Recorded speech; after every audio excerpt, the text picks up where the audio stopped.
हमारी कहानी 5000 साल पहले लगभग 100 ईसा पूर्व शुरू होती है, जब मिस्र दो भागों में विभाजित था।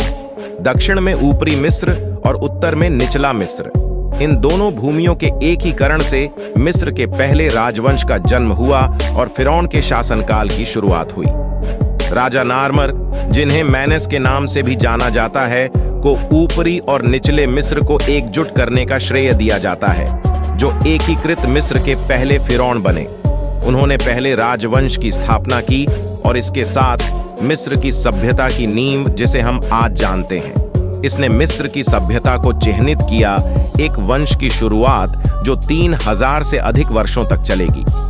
पुराने साम्राज्य, जिसे अक्सर पिरामिडों का युग कहा जाता है, ने मिस्र के कुछ सबसे प्रतिष्ठित स्मारकों का निर्माण देखा। इस समय के दौरान फिरौन ने भव्य पिरामिडों का निर्माण किया, जो उनके शाश्वत विश्राम स्थल के रूप में काम करेंगे। फिरौन जोसर पिरामिड बनाने वाले पहले व्यक्ति थे, हालांकि उस तरह का नहीं जैसा हम आज सोचते हैं। उनके वास्तुकार इम्होटेप ने सक्कारा में स्टेप पिरामिड को डिजाइन किया था, जो वास्तुशिल्प नवाचार में एक बड़ी छलांग थी।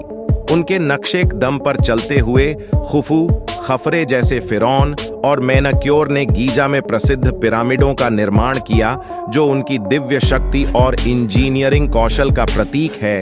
पुराने साम्राज्य के पतन के बाद मिस्र ने गिरावट और अराजकता के दौर में प्रवेश किया, जिसे प्रथम मध्यवर्ती काल के रूप में जाना जाता है। लेकिन मध्य साम्राज्य के दौरान मिस्र फिर से उभरेगा, थेब्स सत्ता का नया केंद्र बन जाएगा।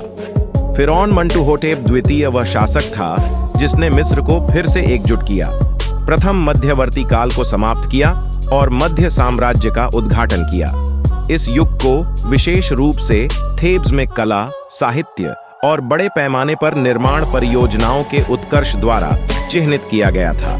कर्णक मंदिर, इनमें से एक, विश्व के सबसे बड़े धार्मिक परिसरों ने इसी समय आकार लेना शुरू किया। न्यू किंगडम को अक्सर मिस्र की शक्ति और संस्कृति का शिखर माना जाता है।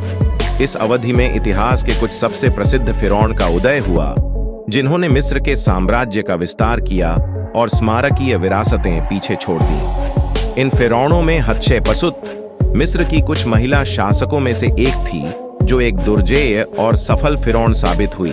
उसके बाद विधर्मी राजा अखेनातेन था, जिसने एक ही देवता एटन की पूजा करके मिस्र के धर्म में क्रांति लाने का प्रयास किया।